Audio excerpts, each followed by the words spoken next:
Hi guys, welcome back to my channel. So this is another episode of dumbest coding blog ever, and yeah, you're on Prerna's universe.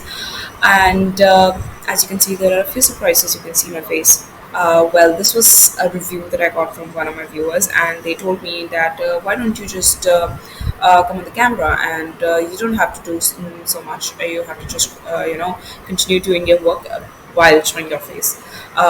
So I thought that why not give it a try, and it hasn't happened ever in my previous videos, and I wasn't really sure. So I just gave it a try, and yeah, here I am. And in today's episode, basically, getting back to our concepts, the things that I've learned in Python, I have got this question paper based on that, and I have to basically solve it. And yeah, I'm going to be doing that in this video. And if I run into any errors, I will try to solve it right inside the video. So here we go. Let's get started. So in this one, I have two lists provided to me because the recently learned concept is a list, and yeah, based on that, I've got some questions, and the things that you can see are these are the options from which I'm supposed to give answers. So the answers that I'll be getting should match with one of the option, and that will be the answer to that.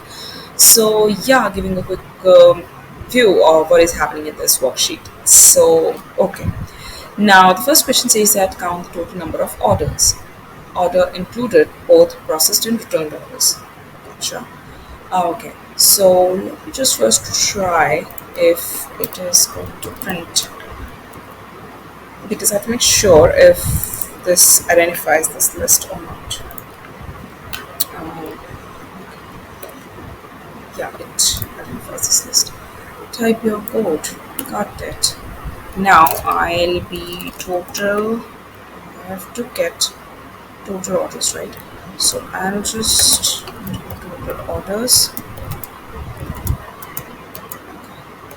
I've been facing a lot of trouble with my spacebar, so bear with me if I sometimes take some time typing. So okay, now I am supposed to in this, the concept that I'm trying to use is the length of the code, length of the list basically.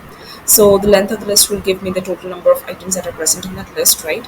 So yeah, using that, I'll be adding that up, and hence it will be giving me the total number of orders, which is a combination of both processed and returned ones.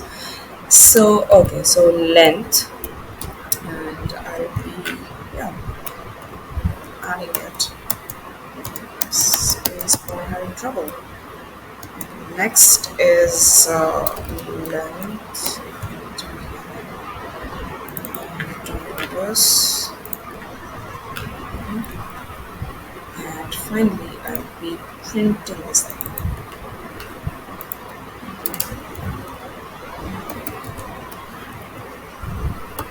The thing that's happening above, I'm not sure if that's going to give me the answer. So yeah, let me just try this thing as well. Try this, if this gives me an answer or not. No, as you can see, it was just to give you a hint of what exactly should be happening, but it is not the answer. So okay, so we have the answer as 129, which is the D option. Okay, so in the total orders are in for the 50th order. Got it. Now we already have a total orders in total orders variable, right? So I need to that has the total length basically. So not that. What I'm going to do is just use this, and I'll rename it as all, and then just put it here, and then I'm supposed to print. Just do that because they have given me some extra cells that I don't kind of feel like I need, but then I'm going to use it. Print all orders. And as you are If you are not, then you should go check it out. So there is a concept called indexing in Python, and using that, I'll be getting the 50th order. Basically, indexing starts from 0, and the 49th index will have the 50th order. So I'll be just typing it out as 49. And let's see. Oh, name all orders not identified. Oh, okay. Let me just not do that.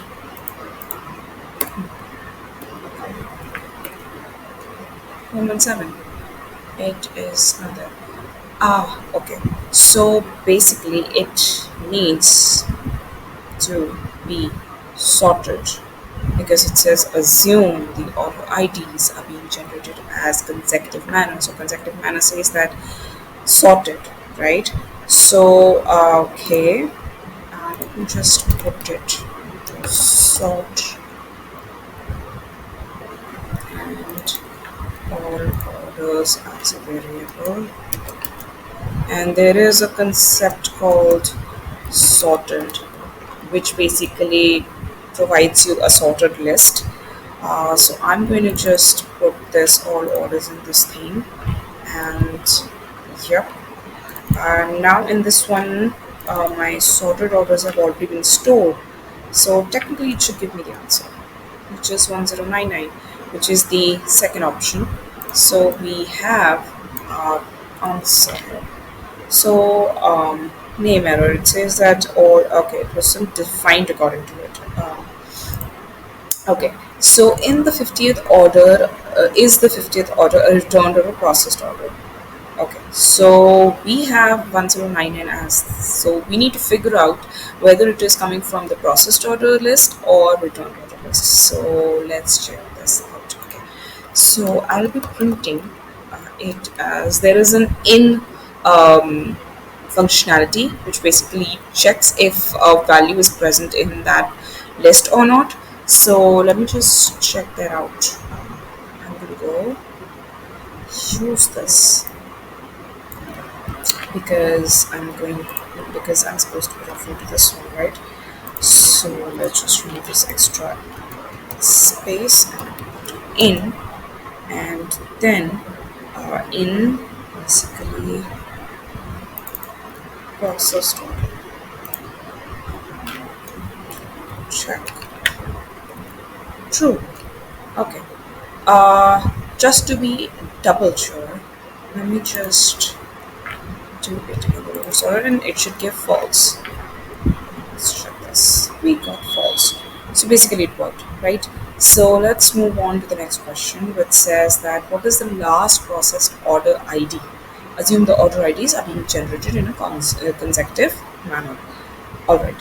So basically what it's telling me is what is the last processed ID, and basically it wants last element in the list, which is the sorted form of the list, and let's find that out. Okay, so we have our sorted orders in this one. So I'm going to be referring this, and okay, let's just take the entire statement. So the concept that I'm going to be using here is negative indexing. And negative indexing is basically indexing the elements from the right side, and it starts from 1, which is basically different from the conventional way of indexing, which starts from 0, right? But in negative indexing, it starts from 1, and I'm going to give it -1, and it should give me the last element, which was 1178, and that is the second option for us. So I got this answer. Now we have this identify the first 4 orders which are processed. Okay, uh, so let's find this out. Okay, now we have let's create these lists first. Okay, because that would kind of make it easy for us. We anyways need them. So list 1 is square brackets. Let's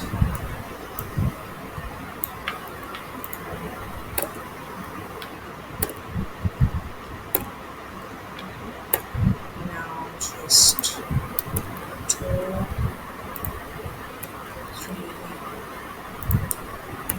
Ep4.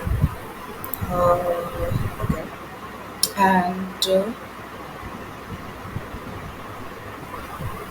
if you take a look on these are sorted form. So basically, what it is telling me is that I need to figure the answer out by using the sorted form of the list, right? So yeah, I've removed. Oh, I basically pressed Control C. So sorry for that.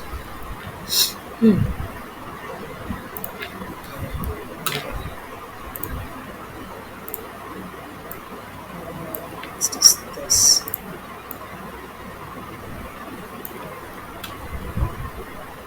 This is this. So I'm going to be printing yes or no for this one. So we'll just use if um, and the concept of sets. Okay, so um, all right, let me just do this.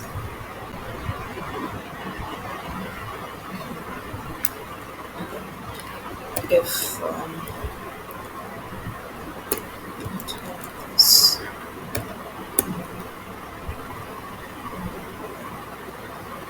so I'm going to be going with this next one.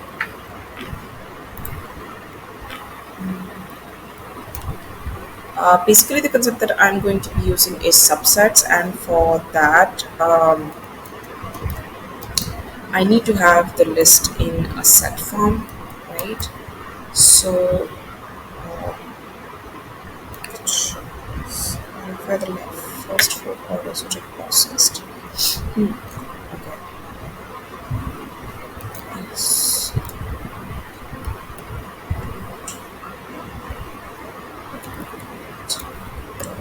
Yes. Subset. Yeah. And not sure of the.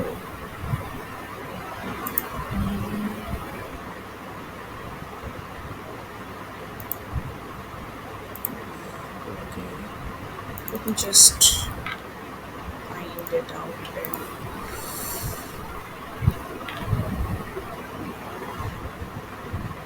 So basically, I'm just looking for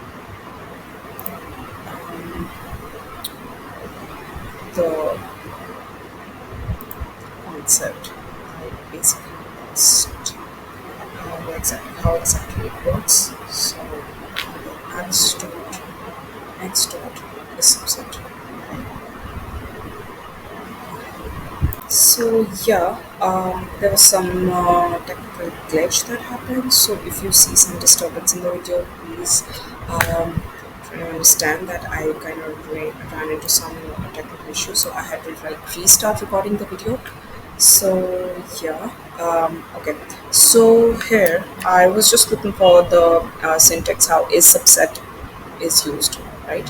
So okay, it's basically list one dot is subset of okay, set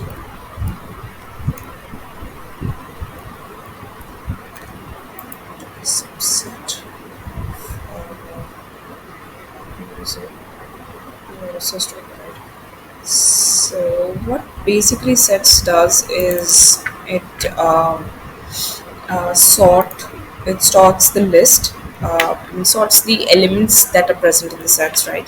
So it's default functionality that it sorts it out and then checks it, right? So is subset is going to basically make it possible for us. Let's just not use this to print. So it should give true, false, True. Okay. Yeah. So I'm gonna be checking for others as well. If this is working for us. Okay. Yeah, it's true. So basically, we have two answers here. Maybe it's a multiple choice question and false. As you can see that yes, we kind of have our answer here. So the option first and the option third are our answers, right? So yeah, I hope you like this video and the solutions that I gave for the questions. And if you have any better solutions or these questions or better questions, do comment that out and let me know what do you feel about these series of videos. And yeah, I'll be responding to your comments. And like, share and subscribe, guys, if you like my series and my content. So thank you so much and happy coding. Bye bye.